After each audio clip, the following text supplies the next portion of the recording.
We're gonna have to kill the Murloc because he'll just cast spells on you. Monsters will eventually do what's called leashing, which is what you saw right there.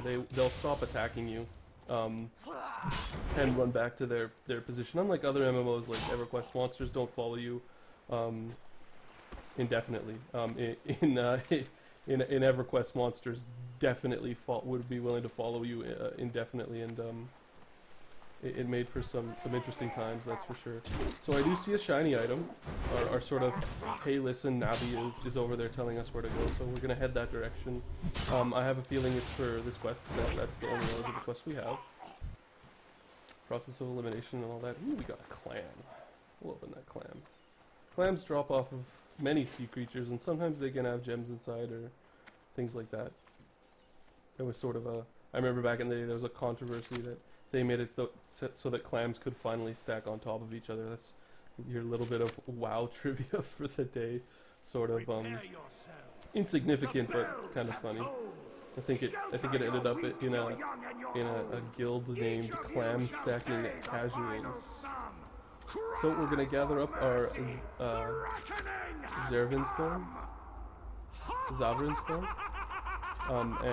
So there's two places. There's a place for Moral Petal and there's a place for Briny Sea Cucumber. We'll beat up this Darkhound. We got nice big paws.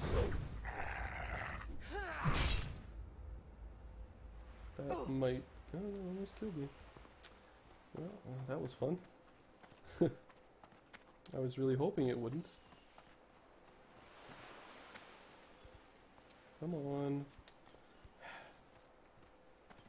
You've experienced your first World of Warcraft. Oh, this guy's probably gonna kill us. Well, hopefully we can get away with him before he shoots us with too many lightning bolts. We may die.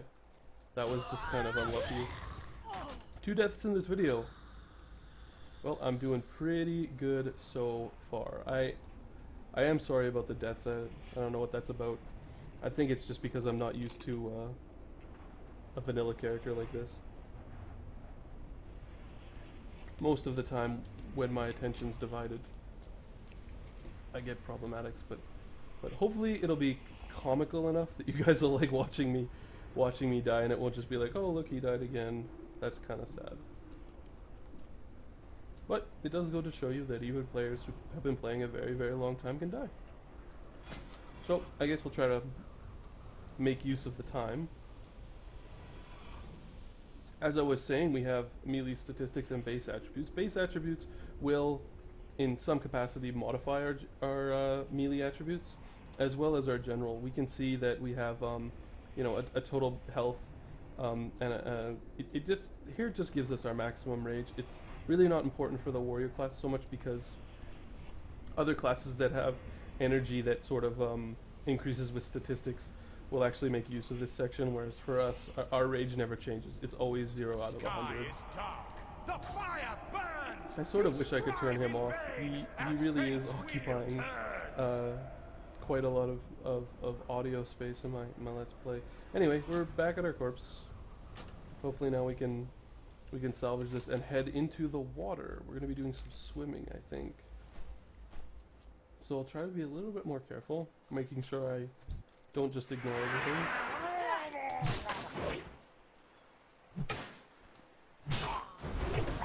Yeah, I'm definitely going to pick up some health potions.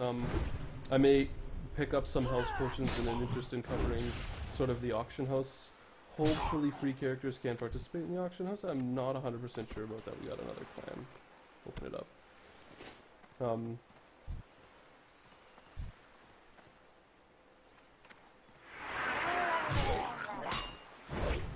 You notice, like, when we have Victory Rush up, it's much easier to kill these Murlocs. We have a much easier time with that, and that sort of gives you a really good preview of how warriors work. The more at will instant attacks that we have, the better we do. So here's a cucumber. He sort of looks like more like a slug, but we're gonna loot him, and we'll go find ourselves the rest of the briny sea cucumbers. This is sort of a standard thing for World of Warcraft, is you know, fetching guys things. Sometimes they're not mobile, like this is very similar to the pumpkin quest we did earlier.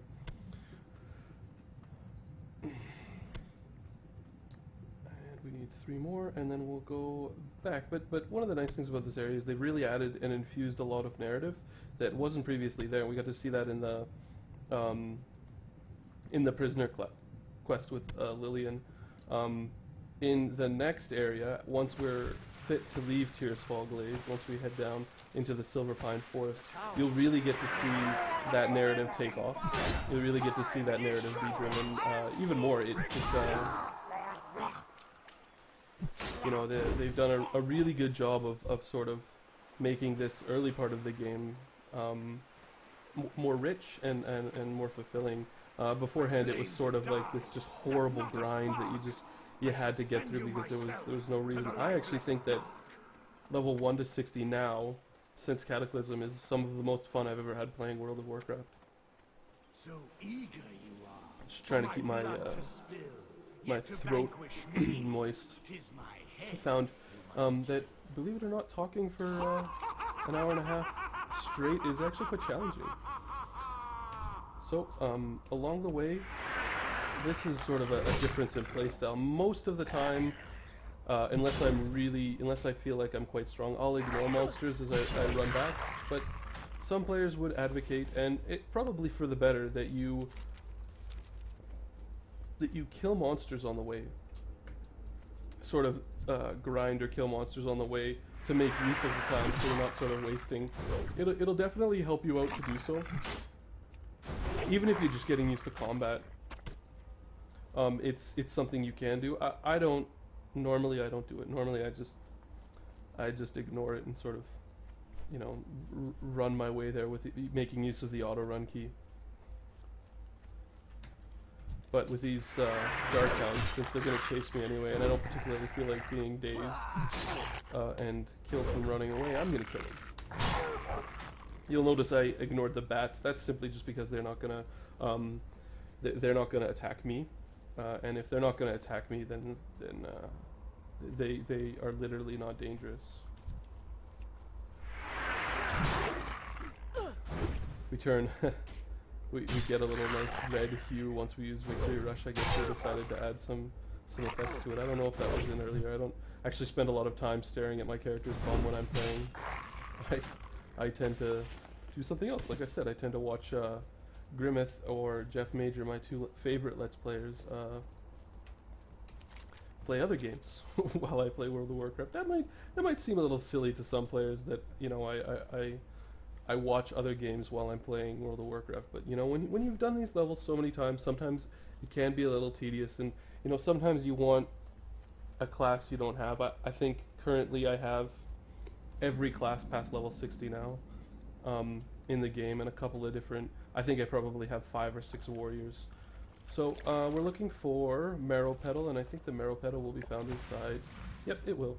As we can see with our nice pixie dust that that Blizzard has been kind enough to sprinkle on our items. So we'll go pick those up. If you guys feel like commenting or telling me I'm doing something badly or thinking, you know, even just saying hello, please feel free. I really don't want to pull a please rate, subscribe, thumbs up, blah blah blah blah blah blah on anybody. I do respect my I don't know if they're peers, contemporaries, that sort of that type of you know, of thing just really doesn't have any place in a Let's Play. But if you would like to leave me some feedback, I will do my very best. I've made a promise to myself that I will do my very best to respond to every comment and every message I get in relation to my videos, or you know, if there's some inane personal question or even ridiculous personal question, I'll do my best to answer them. You know, I'm not going to feed the trolls if there are any. I'm not going to say I'm going to get trolled, but so if you would like to interact with me, please go ahead. Part of the reason I started doing this is because I wanted, you know, I wanted to experience the sort of the YouTube interaction that some people, you know, talk so much about. Okay, so we're back now that we've done this quest. We're going to do some turn-ins, right? So we're going to turn a quest into Death Guard Simmer here. It's going to give us some EXP and some coin. And we're going to turn in another one. Conveniently enough, the quest that we picked up from the bag item ended up turning into simmer, so we didn't have to run anywhere else. And we're gonna give all these items to Apothecary Johan, and Johan's probably gonna make some ugly foul potion with it. Oh, we got some new boots. That'll be helpful, and a bag. This will be great. This will give me the opportunity to talk to you guys about bag placement. Except it automatically did it. Well, I can take the bag off and show you. I guess. Oh, hey look, Gordo has a quest for us, so we'll do Gordo's task. And then the captured Scarlet Zealot has a turn in. So we give him the lace pumpkin, and he's probably gonna do something like turn into a, you know, an evil thing and die.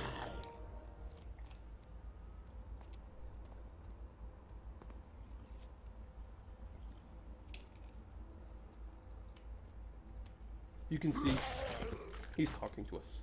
You know, he says, I don't feel right. Probably because we just fed him poison, because we're so nice. Alright, we'll equip our boots. That'll give us some nice moon boots. Moon boot action.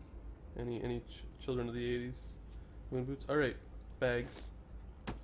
Bags, in this capacity we'll probably automatically equip, but what we can do is we can drag the bag, since it's a pumpkin bag, it actually says 6-slot bag on it, onto our new bag slot, and that becomes there. We can change this out at will once we get bigger bags, once we get smaller bags, once we get bigger bags, and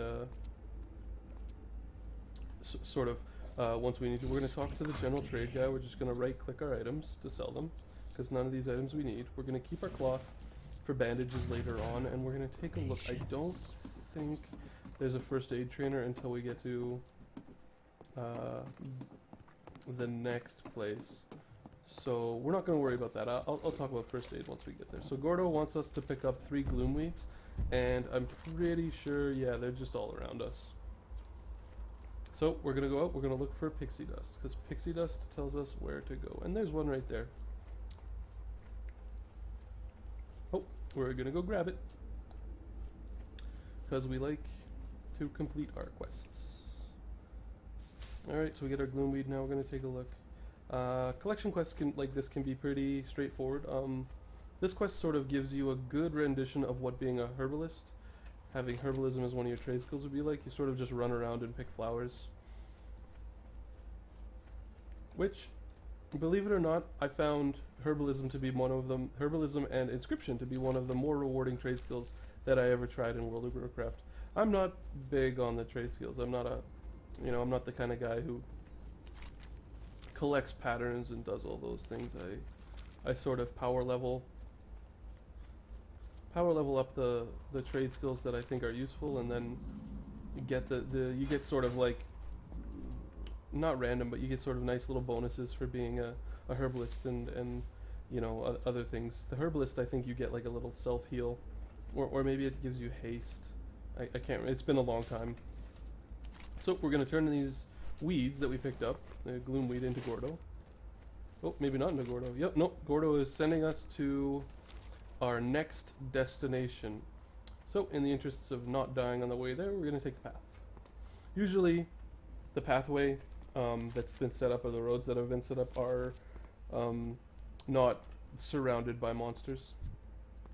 Which you know, is relevant. You know, some areas you have to run have monsters that can kill you.